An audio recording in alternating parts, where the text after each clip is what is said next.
じゃあねまたなバイバイ行ってきます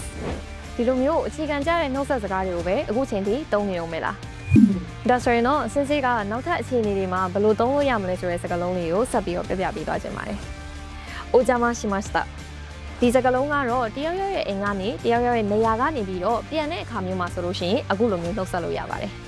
အိုဒိုင်ဂျီနီအိုဒိုင်ဂျီနီနာဆက်တက်ကူဒါဆိုင်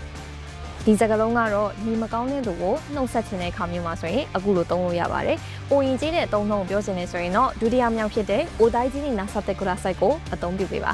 ။အိုဆာကီနီရှစ်စရေးရှိမတ်